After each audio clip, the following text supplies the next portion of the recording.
So, we are at the stage in the course where we are going to look at terms, propositions and syllogisms again in a slightly different way. We're going to play about with them more. In terms, we're going to look at contrary and contradictory terms. It's two things. In propositions, we're going to look at three things: obversion, conversion and eduction. And then we're going to take the four figures and apply the principles to the practice of logic in some tricky syllogisms. Now, what are contrary and contradictory terms? Well, let's take contrary terms first. They're plain and simple opposites, black and white, good and evil, for instance. Interestingly, abstract terms tend to be the ones that have opposites, not concrete things.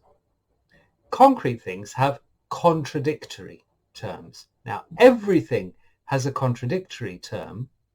Not everything has a contrary. The contradictory term of black is non-black, and that includes white and every other colour that is not black. The contradictory term for white is non-white, and that includes black and every other colour that is not white. Now, for the contrary terms, we give each of them its own letter. But for contradictory terms, we stay with the same shorthand letter and just add what's called a tilde, a little wavy line before the term to denote we're talking about the contradictory. It's important not to confuse the negative copula, not, with the contradictory term, non. That's really important. Now we come to propositions. Obversion is something we do to the terms in a proposition. Have a look at this. All fruits that are bananas are fruits that are edible. That's a plain proposition, isn't it? Bananas are edible. Now, what if we said this? All fruits that are bananas are not fruits that are non-edible, or no bananas are non-edible fruits. Well, we have an A proposition. Obverting it means changing it to an E proposition, but keeping the meaning the same. These are equivalent propositions in value, although they are opposite in mood. Let's look at what happens to the moods of propositions when we obvert. The universals change their opposites, contraries, and the particulars change to their equivalent opposite. A to E, you can see that the terms stay the same. A and B, they're in the same position. The predicate term, in this case B, changes to the contrary and the distribution changes. So all A is B obverts to no A is non-B, or all A's are not non-B's. Similarly, if you are obverting an E proposition, no A's are B's, that means the equivalent of all A's are non-B's. I converts to O, some A's are B's, converts to some A's are not non-B's, and O, some A's are not B's, some A's are non-B's. So on each line, you have pairs of equivalent propositions. I'm not saying the A's, E's, I's, and O's are equivalent, but on each line, the A's and the E's and the A's, the I's and the O's and the I's are equivalent. What about conversion? It's not unusual. Well, you know what that means.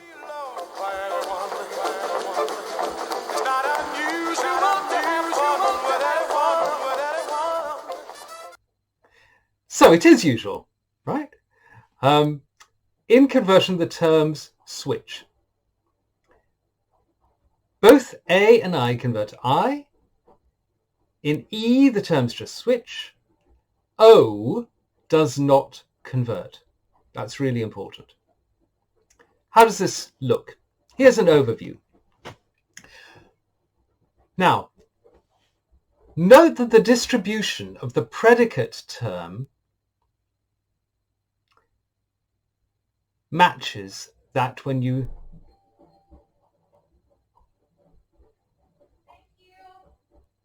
Oh, that's what I meant. I couldn't read the slide. Note the distribution of the predicate term. Then match that when you switch terms. Okay, so let's look at the A proposition. All A is B. The B term is not distributed. So we switch the A to the predicate position and we don't distribute it. It turns into an I proposition. Some B is A. Look at the I proposition to start with. Some A's are B's. B is undistributed, so you just swap the terms and you keep A undistributed because the B was undistributed. In the E proposition, however, you have a B term which is distributed. So when you switch the term, you keep the A proposition, the A term in a distributed state. Okay? For the I's and the E's, we basically switch terms. For the A's, you change the mood of the proposition as well as switching. Now, we're going to use this to apply a system of alternating between obversion and conversion to go through a process which is called eduction. This is what eduction of propositions looks like when you start with an A proposition. We're going through all the possible equivalents. We start with obversion, and then we go to conversion, obversion. And step 5 changes, but I'll explain why. The lowercase o's and c's between the capital letters that denote the moods of the propositions show whether an obversion or a conversion has been applied. In step 1, we start with all A is B. In step 2, we obvert, so we change the distribution and the contrary. Now we convert to the contrary. So step 2 converts all A is B to all no A is non-B. We then convert. So we take the predicate term as the new subject term and switch the A mark to the right. That becomes the new predicate term. We then obvert that, so it becomes all non-B is non-A. We then convert. Some non-A is non-B, and we can obvert that. I just realized I made a mistake when I went down the list. The change is here. So some non-A is not B. We're fine. But we've arrived at an O proposition. So we can't go any further. What we do is go back to the beginning. And instead of applying the obversion, we convert the starting proposition. So B, which was the predicate term, becomes the subject term. We switch over the A term and keep the state of the original B term. So it becomes some B is A. They're not equivalent, but they are valid. Okay? All A is B, some B is A. And we can do one more move there. We've got an I term, it can convert to an O term. An I proposition, it can convert to an O proposition. some B is not non-A. And I would advise you to go through this with one of your sample propositions from early on in the course and do it through all the forms, both in full word notation and in shorthand notation. This is what the E process looks like. E adverts to A converts to I obverts to O, and then we go back to the beginning. E converts to E obverts to A converts to I, and I obverts to O, and we can't go any further. An I proposition is a particular proposition, and particular propositions have fewer permutations because you get to O sooner and O can't go any further.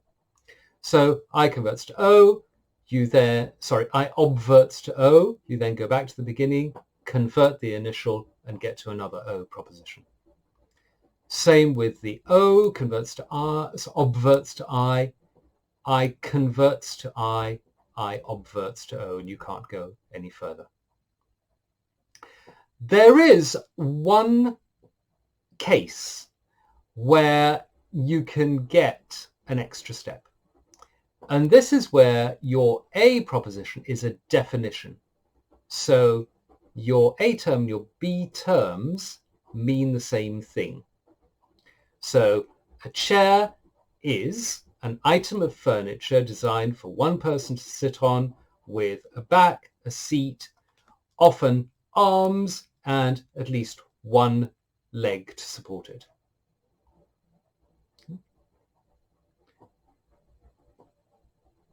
An item of furniture designed for one person to sit on that has a seat, a back, sometimes arms, and at least one leg, designed for, I think I said designed for one person to sit on, is a chair.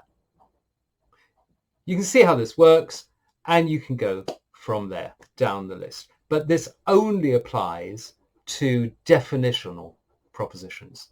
All A's are B's, all B's are A. It only applies in definitions. So I'm going to give you some exercises to test out your mental flexibility. Let's take this. I'll talk you through one example and then leave you to do the rest. All hot dogs contain cholesterol. Vegetables are cholesterol-free foods, so is the argument valid? First of all, can we make a valid argument out of it? Let's say that hot dogs is the shorthand HD. We're talking about all hot dogs, so that's marked, distributed. Contain cholesterol is the lowercase c. All vegetables are cholesterol-free foods. So we've got cholesterol-containing foods and cholesterol-free foods. We've got C on the one hand, we've got tilde C, non-C on the other. We've got 4 terms. How can we create a valid argument with 4 terms? We can't. So we have to use one of the techniques we've been looking at. And we're going to use obversion because we want the tilde C, the non-C, to become a C, to match what we started with. You could do it in the other way if you wanted, but it's simpler like this. So we've obverted. No vegetables contain cholesterol. We can see that the middle terms are both distributed and undistributed. You have a C with a mark and a C without a mark. You can just cancel those out and move the remaining terms in order to form the proposition that is the conclusion. Because it's an E proposition, you can convert it so that the conclusion reads, no vegetables are hot dogs. Now, the question is this sound? We proved that it's valid. It's a valid argument. And I'll leave you to work out which figure it is, which one of the 15 valid patterns it is. How do we work out whether it's sound? Well, we look at the truth value. It's true that vegetables are cholesterol-free foods. Yep, absolutely. Cholesterol is an animal product, or something that is associated with animals, not plants. But are all hot dogs meat products? No, there are vegetarian hot dogs. So as long as our definition of hot dogs means hot dogs that are created from animal products, as long as they're non-veggie, yes, that's fine. It's sound depending on the definition of the term. So, as I said, I will give you some more exercises like that. I'd like you to work them out. And then we're going to move on to a medieval secret code for logic. The mnemonic they used was based on lots of names, and I will explain what these mean and how this will lead us to an understanding of the relative perfection of figures. I look forward to seeing what you come up with.